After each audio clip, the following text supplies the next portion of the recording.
Let's go ahead and bring up Week 6 standings. Ito yung itsura ng MPL Philippines Season 9. Echo on top.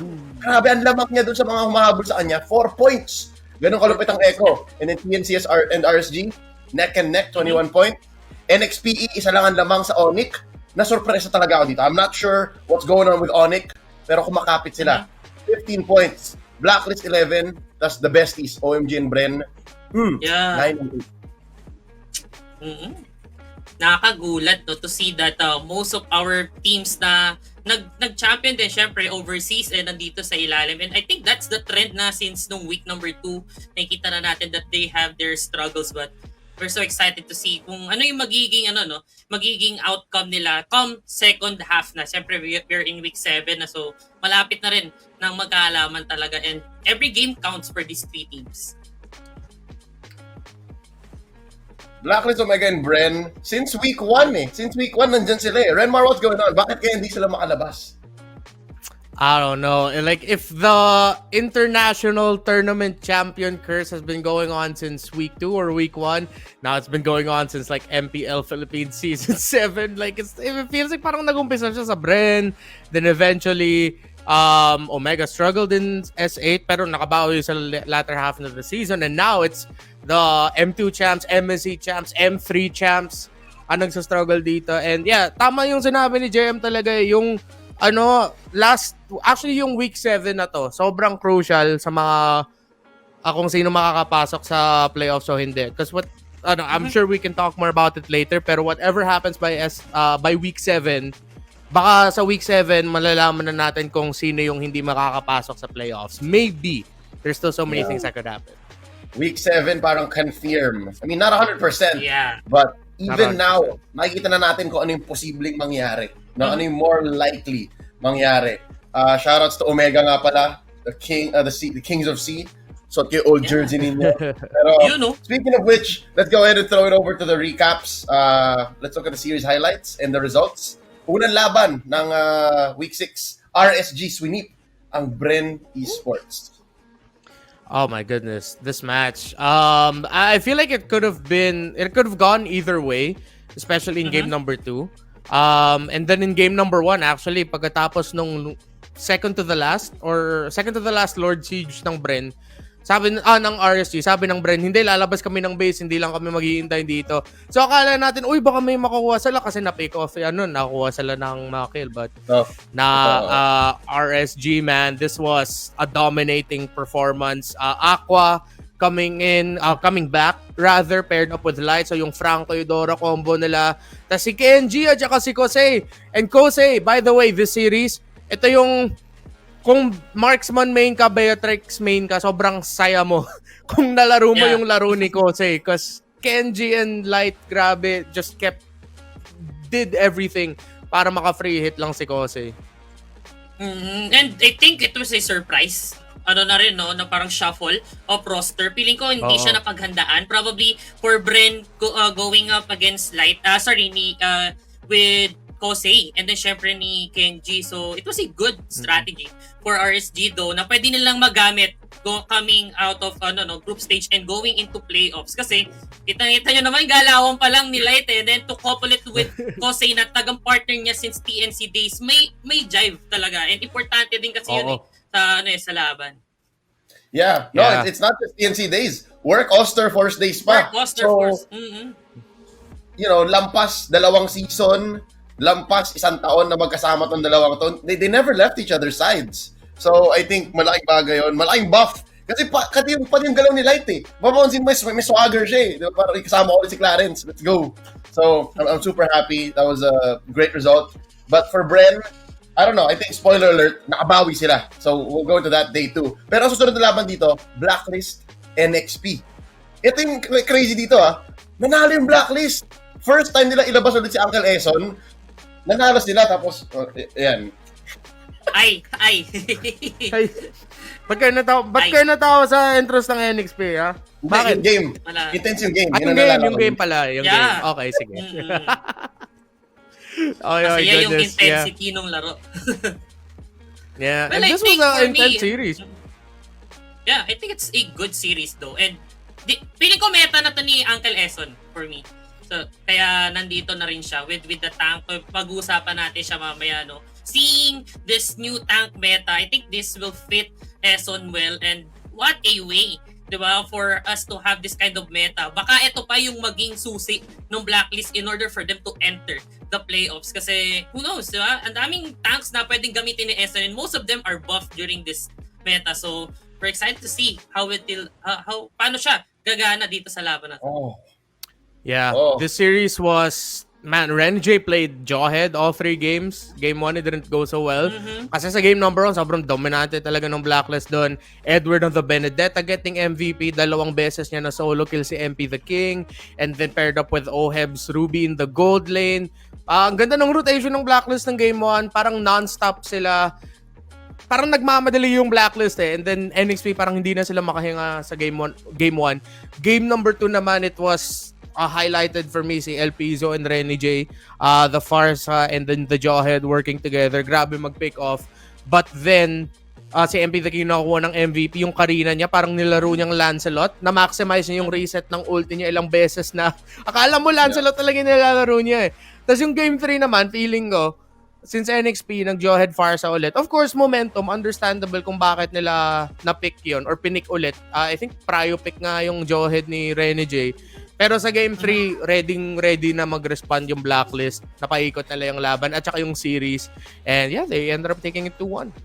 Nakalimutan ko na si Rene J pala ang naglaro nung Friday. Kala ko nung Biyernes kadenza. Kaya parang nung nag-perform siya nung Sunday, spoiler alert, wow, Hitman's best hits, greatest hits. Nagulat ako, but yeah, maybe it's because also they lost, right? Pero tama ka. I agree with the saying na ito na nga ang meta siguro ni Uncle Eson. Kasi ganyan siya nag-champion eh. Season 2, double tank din yun dun eh. So medyo throwback yun. And then sabi ni Uncle Eson, I still got it. It's time. Diba? May rason ko bakit siya binabalik eh, instead of Dexter. For at least the tail end of season 9. Pero that's day 1. Let's go to day 2. First match of day 2 is marami nagsasabi, or ako lang pa to, baka nga, possibly, Grand Finals preview. Baka ito ang trailer ng Season 9 Grand Finals. Baka itong dalawa ipadala natin sa MSC. Diba? Ayoko magsalita ng tapos. Ayoko masyadong advance mag-isip. Sheesh! Pero, ang ganda ng series na to. TNT versus Echo. 2-1. Yes. Ang sarap panoorin lang. Kinas ko to eh. Ngayon gusto ko na siya panoorin. Yeah, Yes. like we got to this series, I remember. I think game number 1 was just, yun yung naghanzo yung TNC. Pero gets kung bakit naghanzo sila eh. Kasi si Yaoi nagmasya. Kailangan nila yung jungler na mabilis mag-clear para hindi masyado mahinto ni Yaoi. Pero eventually kasi yung lineup nila nung game number 1 centered talaga sa Eve at ang bilis nila ma-burst. Kahit yung Pakito nga lang, binaburst down na yung Demon Numa ni Hanjo eh. So wala na masyado nagawa TNC dun. Game 2 though, feeling ko lahat nangyari sa Game 2. Yung maalala lang talaga ng tao yung heist of the century kung paano tinapos ng TNC yung laban. Lupit! Grabe, yan talagang... Ganito, JMTZ, tanong ko sa'yo ha. You've seen a lot of games in Juicy Legends. And no doubt, not just Juicy Legends, the entire amateur scene of the Philippines. Diba? And alam natin na dyan lumalabas yung mga tunay na kampiyon. Dyan lumalabas yung mga future Carteezy, yung mga future Oheb, mga future Haji, future Wise, Venus. Diba? Dyan sila nanggaling. Dream High. Diba? Ano ko sa'yo? Nakita ka na ba ng mas malupit na blitz, mas malupit na split push, mas malupit na backdoor kaysa sa ginawa ng TNC dito?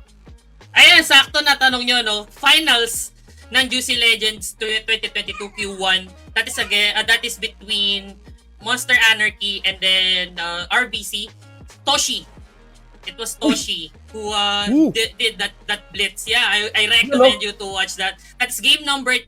Yan yung blitz kasi na ang dami nila. Talaga that came out of a timeout or a pause. Diba? And then, syempre, pag pause, bawal mag-usap yung mga players eh. So, gaya nga nung sabi sa interview, diba? Pinagdasal lang ni Escalera na sana bigyan nyo kami ng reason, time. Or lang, divine intervention na para maibaliktad pa yung laro, and then they got it. So, to answer the question, I think yung blitz ni Toshi, I recommend, and even yung sa mga manonood natin, no, yung finals niya. Game number 2, it was a blitz doon coming from Toshi. Coming of a game na halos talo na talaga sila, naibaliktad pa nila. So, well, tingnan natin kung alin yung mas dito. Gotta watch sakto, that. parang may something yata sa mga TNC eh. Kasi TNC yan din si Toshi, di ba? So Yes, parang, may something sa pag-backdoor, sa pag-blitz. Sige, definitely guys, watch out. Again, inonote natin yan, no? So, finals, Juicy Legends Q1 2022, RBC versus Origin. Yun, papanoorin natin yan, yung paano na nabaliktad. Let's go into game 2 here. Series 2 that is, Onyx versus Bren. Ay, mali ito. Sorry, mali yung label ito. It's 2-0 Bren. Bren, Oo. Oo. Mali ako sinulat ko dyan. Sorry, direct. Bren ang na 2-0. Woo!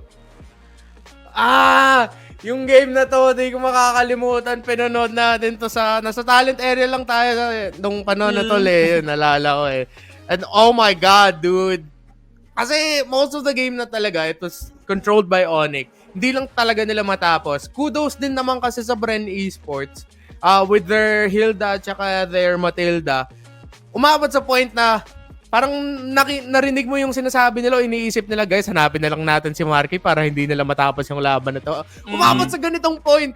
Yung Ayan isang one hit na naman yung Onyx PH. Ay! Ang malas nila dito, pre. Yep. Galing dumipensa ng Bren. Nagets nila eh. Tapos ito na yun, diba? Diretso na to. Win. End. Oo. Pagkatapos ito, wala nang makakadepensa. Grabe. Yay! And yung death timer na talaga yung naging problema nila doon. Actually, I was the one who's reporting for MPL page during that time, Saturday. So, honestly, nung ginagawa ko yung report ko, nire-ready ko na siya for parang yung sulat ko, nire-ready ko na for a win for Onyx during that time. So, nung nangyari nga yun, nung nagkanda, hirap-hirap silang mag-push, sabi ko, oh my God, paano ko babalik ta rin tong kwento ko? So, I erased the last part to create a new story kung paano ko ikikwento yung nangyari doon sa last part. And even in game number 2, it is a stomp coming from Bren. When actually, I was, getting ready for game number 3 kasi in-expect natin Onyx and bounce back, can fight through this, but wow, game number 2, they flipped the script talaga. Bren, kinuha talaga nila yung momentum doon sa laban na yun. Lupit naman, no? Sinulat mo na pala. Onyx wins. Ay, wait lang. Wait lang, literal. Patapos na talaga. Feeling ko dapat ganun na lang yung report mo pag next time it happens eh. Parang okay, parang professional, biglang may sandali. Ay, teka, wait lang, napaikot yung laban. Dapat ganun mo na lang isulat yung report mo. No, wait, what? Wait, what? So, lahat tayo nagulat dito. I don't think merong nagsabing, na-expect ko na yan eh. Walang nagsabing, nakita ko na yan eh. Diba? Like, this is, everything that happened in the series was definitely out of heart. Pinuso to ng Bren. Kasi Onyx, I don't know, they need to figure stuff out. I think there's something going on. Pero look, with that, let's move on to the last series of Saturday. And isa na namang extravaganza to. Marathon match between Omega and RSG. Went 3 games, pero nanalo ang RSG. I think I casted this. Yeah, something tells me I casted this. Oh, you did. I did. Sorry. The weekend just flies by. Ang napansin ko dito, ito na-confirm. Dito na-confirm sa series na to, na-buff si Ling. And na-gets ng mga teams yon. The teams understood. Kasi ang prayo nila sa Ling, it keeps showing up. Yeah, and even yung nerf sa Lancelot, medyo naramdaman natin during this patch in which mas nagiging prayo yung Ling compared to Lancelot. And yung tanks din talaga, yun yung nakikita ko na nagiging dito, no concern. Parang rocks, paper, and scissors na yung nangyayari. Parang kapag ka assassin ka, ang hirap tapatan kapag tank. Especially Karina yung nakikita ko na assassin na pwedeng tumapat sa tank do. Tank build din naman yung isang Karina. So, that's how I look at this patch. Pero yun na, sayang. Natapos yung season namin. Dumating yung patch para mas sana. Good thing may MPL para at least makita natin how these teams react during this kind of patch. Yeah. Red Mark, I have a question for you. Yeah? You've done a good amount of studying, right? Like you've looked through the patch, you've studied this weekend's games, you've been playing yourself. Who do you like better? Anong lineup anong klaseng tank or jungle? Tank tuloy. Anong klaseng jungler mas gusto mo? Ling or Karina? I think those are the two strongest right now. Ling and Karina, where do you stand? In fairness, hindi naman ako nagliling. So, I prefer Karina. May bias ako, inherent bias ako sa Karina kasi at least Karina jungle, I can play okay. Pero gets ko naman talaga kung bakit, even though medyo na-nerf yung yung reduction niya, yung cooldown reduction, or cooldown, sorry, yung cooldown nung, yung talo niya sa pader, ang sakit niya, pre. Yung extra crit na ako niya, double the crit sa mga items. Pag abot ng Berserker's Fury, hindi naman nirarush yung Berserker's Fury. Siguro, third item pa kinukuha yun. Pero pagkuha ng Berserker's Fury, parang ramdam mo na, grabe late game, pero sobrang sakit pa rin talaga ng Ling. So, yeah, I still prefer Karina because it's still like a tank and assassin at the same time. I just feel like Ling is a little bit riskier. I've always felt like Ling is riskier, and hindi naman sa sobrang nag-improve yung win rate na ni Ling ever since, but I still you can tell kung bakit mga teams pinipili pa rin nila si Ling eh. Yeah, and I think if Ryzen is going to use that, I'd prefer him to use Ling. Kasi talagang Ryzen from the previous seasons, he tends to use Ling. And parang blessing na rin sa kanya na buff. Pero to answer the question, I think depende do sa lineup eh. If you are more of a early game centric kind of lineup, like you have Kagura in your team and medyo talagang mobile yung members mo, I'd prefer with Ling if you want to finish that one early. But if you want something na controlled pace, kumbaga medyo mabagal lang, nandun yung damage but you're not you're getting towards the mid to late game, I'd prefer Karina naman para doon for that pick. Yeah, I think just to add, no, para din sa mga viewers natin, if you guys are thinking which one, right, kung ano paprayo nyo, if early game objectives ang iniisip nyo, yeah, I'd say Karina. Kasi yung Ling, maganda siya pang steal eh. I can't imagine stealing with a Karina as good. Kasi yung Ling pwede kang umanggulo eh. Yung Karina, kita mo agad eh, halata yan eh. So, yeah, no, it's a great toss-up. If you can't choose between both, back siya ka na lang. Most teams like that anyway. Yeah. It's safer. Back ka na lang. Yeah. Well, more on that later. More on that kasi may patch. No, we're gonna talk about the patch in just a bit. But let's go into day 3 here. We opened up with Echo versus Blacklist and Echo swept. Nandito yung controversial draft ng game 2. Pero series-wise, I don't know. I think series-wise, Echo just played the Echo game. Nakuha nila yung Masha, tapos sagasa. Yun na yun. That's how I saw this game. What's the English term for it? Like, it was a manhandling. Echo just manhandled Blacklist. Game number 2, it was going okay. It wasn't like, hindi katulad nung umpisa nila nung game number 1 wherein Yaoi invade, kill Kevier early, na-delay purple, 2 beses na-delay yung orange. So, first 2 to 3 minutes pa lang nung game 1, you can tell, ang hirap na talaga mga comeback dito ng Blacklist. Tapos yung game number 2 naman, of course, the controversial draft na na-address na ni Coach Bon sa isang video niya. After the first turtle fight, I think that was the first highlight nakita dito. Naka 3 kills yung Echo sa first turtle fight, and from there, snowball na yun. That's Echo's thing. If you give them a massive win early on, tutuloy na nila yun. And they didn't let go. 3 Martizi had a really great Yu Zhong game, which we're seeing right now. Tapos meron pa siyang highlight na parang isang hit na lang, mamamatay na siya, pero yung regen niya nakabuhay sa kanya. Lupit ng Echo dito sa game 2 din. Yeah.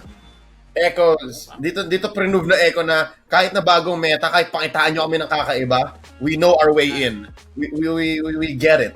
So, I don't know. I think the lessons for this match are more than just in the game. Parang more overarching, medyo macro siya. We'll talk more about it in the patch discussion. But let's close up with the last series, Next Play Evos versus Bren.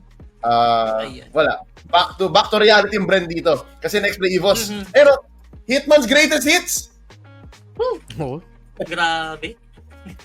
Talagang no? Pagka Cho, laging kino-correlate yan dati kay Rene J, especially as he enters the scene 2 to 3 seasons ago. Grabe din no? And yun yung kagandahan with the Cho pick. Kahit na, syempre, one of the best pick yan ni Rene J. And to use it in a tank role, nagiging blessing siya for NXP kasi it opened things up for them na okay, pwede nating ipasok sa Rene J. Hindi lang siya pang Franco. Pwede rin nating bigyan ng Cho. So, nagiging multi-role na rin, parang sort of aqua na rin to eh. Aqua ng NXPE na din. Oo. Itong si Rene J na kayang maglaro ng iba't ibang role. Yeah. Or si Aqua ang Rene J ng RSG. Joke lang. Aqua ang Rene J. Pwede rin. Pwede, pwede.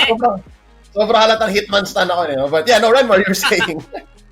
Yeah, ito pala yung this was the game I was thinking about, where in game number 1, even though Bren Esports were losing that, nag-rush sila sa labas ng base, they picked off Donut, and that's how they were able to, turn things around. So, or almost, pero nahuli lang sila. Tas game 2, it was just the final Lord fight, where it looked okay for Bren, but then Lord Malik lost the retry battle. Pero early on, he got some really good retries as well. Secure sila ng Lord thanks to Lord Malik. But after this, ito yung triple kill ni H2. This was the end of the game already. And you can tell from the score, it wasn't that far. It was a pretty close game. Pero sad lang talaga na isang fight lang. One final fight ended it for Bren Esports for game 2 when it looked like they could have forced the game number 3. But still a very well-deserved win for NXPE.